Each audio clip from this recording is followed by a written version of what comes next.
Hello साथियों, आप सभी का स्वागत है मेरे यूट्यूब चैनल पे। फ्रेंड्स, आज हम इस वीडियो में कंप्यूटर से रिलेटेड टॉप 30 क्वेश्चन करेंगे जो कि आपके एग्जाम में पूछे हुए सवाल हैं। स्पेशली अगर आप SSC, CHSL, CGL, MTS, railway, group D, NTPC, JE की आप तैयारी कर रहे हैं तो ये वीडियो बहुत ज़्यादा हेल्पफुल होने वाली है आप लोगों के लिए।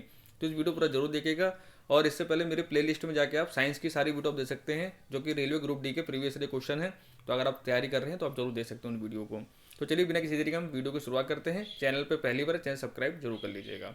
पहला क्वेश्चन है, चार्ल्स बेबेज द्वारा डिजाइन किए गए पहले मैकेनिकल कंप्यूटर को क्या कहा जाता था? तो इसको कहा जाता था analytical engine. Option number B. अगला सवाल है, 1990 में HTML की खोज किसने की? तो HTML की फुल फॉर्म क्या होती है? Hyper text markup language. HTML जो आप वेबसाइट आप खोलने जाते हैं तो HTML में आप देखते हैं HTML में सारी वेबसाइटें आपकी खुलती हैं। तो उसकी जो खोज की थी वो की थी टिम बर्नर्स-ली ने। Option number A. अगला सवाल है, निम्न में से कौन एक गूगल उत्पाद गूगल प्रोडक्ट नहीं है? तो सब जानते हैं जीमेल हो गया, यूट्यूब हो गया, ब्लॉगर हो गया, ये तो सब गूगल के ही हैं।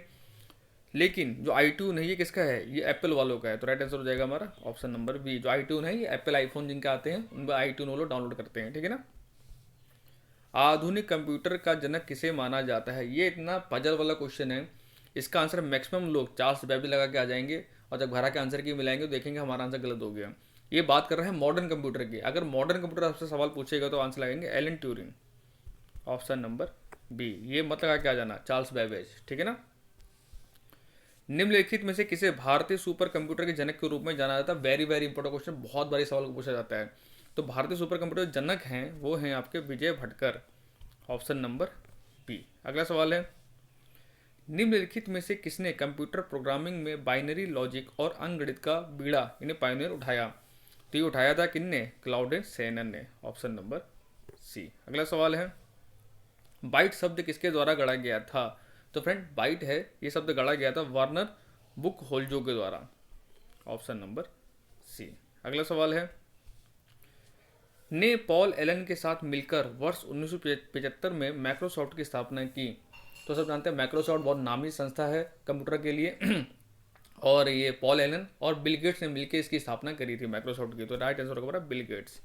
Option number A. अगला सवाल है, डगलस एंजलबर्ट ने निम्नलिखित में से किस डिवाइस का आविष्कार किया था? तो डगलस एंजलबर्ट ने कंप्यूटर माउस का आविष्कार किया था। इन्होंने जो आज कंप्यूटर माउस आप चलाते हैं उसका आविष्कार डगलस एंजलबर्ट के द्वारा ही किया गया था, ठीक है ना। कंप्यूटर में डाटा को किस रूप में संग्रहित किया जाता है? तो सब जानते हैं जो कंप्यूटर होता है उसमें डाटा को स्टोरेज किया जाता है वो बाइनरी के रूप में किया जाता है। राइट आंसर होगा हमारा बाइनरी। Option number A. अगला सवाल है, कंप्यूटर डेटा को प्रोसेस करने के लिए निम्न में से किस भाषा का उपयोग किया जाता है? तो फ्रेंड कंप्यूटर डेटा को जो प्रोसेस करा जाता है उसके लिए हम बाइनरी भाषा का ही यूज हम करते हैं। Option number D. अगला सवाल है, फाइल फॉर्मेट के संदर्भ में पीडीएफ का पूर्ण रूप क्या है? तो सब जानते हैं पीडीएफ आजकल बहुत ज़्यादा चलन में है। कोई भी यूट्यूब क्लास होती है तो आप कहते हैं सर हमको पीडीएफ प्रोवाइड करा दीजिए, टेलीग्राम पे दे दीजिए, व्हाट्सएप पे दे दीजिए। तो पीडीएफ बहुत आजकल चलन में है और बहुत यूजफुल भी है आपके लिए। कोई भी कंटेंट आपके लिए है उसको ईजी टू वे उसको कैरी अप कर सकते हैं। तो उसको बोला जाता है portable document format. Option number A. अगला सवाल है, कंप्यूटर के संदर्भ में GUI का क्या अर्थ है? तो कंप्यूटर रिलेटेड जो एब्रीविएशन है इसमें मैं अलग से आपको सेपरेट वीडियो दूंगा क्योंकि एब्रीविएशन 30-40 जो एब्रीविएशन है ना बहुत ज़्यादा इंपॉर्टेंट है आपके लिए। तो उसको आपको जरूर पढ़ के जाना है आपको। फिलहाल इस क्वेश्चन का जो राइट आंसर है वो है graphical user interface. Option number D. अगला सवाल है, कोबोल का पूर्ण रूप क्या है? तो फ्रेंड जो कोबोल भाषा है बहुत ज़्यादा यूज की जाती है। इसका पूर्ण रूप है common business oriented language. Option number A. अगला सवाल है, बायोस का पूर्ण रूप क्या है? तो बायोस का फ्रेंड पूर्ण रूप होता है वो होता है basic input output system. Option number B. अगला सवाल है, ब्लूटूथ का आविष्कार कौन है? तो फ्रेंड जो ब्लूटूथ का आविष्कारक है वो क्या गया था? जॉफ हार्टसन के द्वारा। Option number D. एक जमाना था जब ब्लूटूथ भी बहुत ज़्यादा चलता था, प्रचलन में था कि एक GB अगर एक MP फाइल को भेजनी है तो कम से कम एक घंटा 2-2 घंटा लग जाता था। एक जमाना ब्लूटूथ का था लेकिन अब उसका जमाना खत्म हो गया है। अगला सवाल है, आर्टिफिशियल इंटेलिजेंस का शब्द किसने प्रदान किया है? तो सब जानते हैं आजकल AI का तो बहुत ज़्यादा यूज हो रहा है। AI बहुत ज़्यादा प्रचलन में है और आने वाले समय में बहुत लोगों की नौकरी भी खाने वाला है AI। तो जो आर्टिफिशियल इंटेलिजेंस है ये शब्द गढ़ा था किसने? जॉन मैकार्थी ने। Option number C. निम्नलिखित में से कौन गूगल के संस्थापकों में से एक है? तो फ्रेंड जो गूगल कंपनी आप जानते हैं ना, इसकी स्थापना हुई थी 1998 में। पहले तो आपको ये ईयर पता होना चाहिए। और इसका नाम गूगल पहले नहीं था, इसका नाम था पहले अल्फ़ाबेट आईएनसी करके इसका नाम था। ये गूगल तो बहुत बाद में इसका नाम हुआ। तो गूगल के संस्थापकों में जो एक थे वो थे लैरी पेज, लैरी पेज, ठीक है ना। अब मार्क जुकरबर्ग जानते ही हैं, ये फेसबुक के हैं आपके। अगला सवाल है, सी भाषा को विकसित करने का श्रेय किसे दिया जाता है? बहुत ज़्यादा इंपॉर्टेंट सवाल है। सी भाषा, सी प्लस प्लस और जावा, इसका विस्तार जरूर पूछे जाते हैं। तो सी भाषा को जो विकसित करने का श्रेय दिया जाता है वो दिया जाता है डेनिस रिची को, ऑप्शन नंबर डी। अगला सवाल है, निम्नलिखित में से कौन सा वेब ब्राउजर नहीं है? तो फ्रेंड जो वेब ब्राउजर नहीं, आप सब देखते ऑप्शन में पढ़ लिए, देखिए गूगल है, सफारी है, ओपेरा है, मोजिला फायरफॉक्स है। तो सब जानते हैं गूगल, गूगल वेब ब्राउजर नहीं हो, ये एक सर्च इंजन है। गूगल आप कोई चीज़ सर्च करते हैं, ये एक ब्राउजर आपका नहीं है। बाकी सफारी, ओपेरा, मोजिला फायरफॉक्स आपके ब्राउजर हैं, ठीक है ना। किसी वेबसाइट द्वारा बनाई गई एक छोटी टेक्स्ट फाइल जो उस सत्र के लिए अस्थायी रूप से उपयोगकर्ता के कंप्यूटर संग्रहित होती है, क्या कहलाती है? तो इसको हम कहते हैं कुकीज। राइट आंसर होगा हमारा ऑप्शन नंबर डी। अगला सवाल है, स्पैम एक है। तो आप जानते हैं कंप्यूटर जो आपकी ईमेल होते हैं उसमें बहुत सारे स्पैम, अवांछनीय ईमेल आपके बहुत ज़्यादा आते हैं और उन पर कभी क्लिक करना भी नहीं चाहिए। तो स्पैम के हमारे क्या होते हैं? अवांछित ईमेल होते हैं, अनसॉलिकेटेड ईमेल होते हैं। Option number A. अगला सवाल है, भारत में इंटरनेट की शुरुआत कब हुई? तो फ्रेंड भारत में जो इंटरनेट की शुरुआत हुई थी वो हुई थी 15 अगस्त 1995 को, ऑप्शन नंबर सी। अगला सवाल है, वह उपकरण या प्रोग्राम जो कंप्यूटर को टेलीफोन और केबल लाइनों पर डेटा संचारित करने से सक्षम बनाता है कहलाता है? तो सब जानते हैं कंप्यूटर को टेलीफोन की लाइन से जोड़ना है तो आप किसका उपयोग करते हैं? आप मॉडम का उपयोग करते हैं। राइट आंसर होगा हमारा मॉडम, ऑप्शन नंबर सी।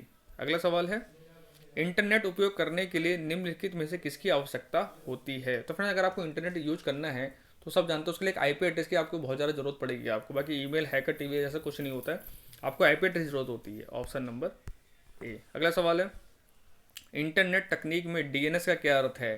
तो जो डीएनएस है इंटरनेट में इसका उपयोग किया जाता है। तो डीएनएस का मतलब होता है domain name system. Right answer होगा ऑप्शन नंबर ए।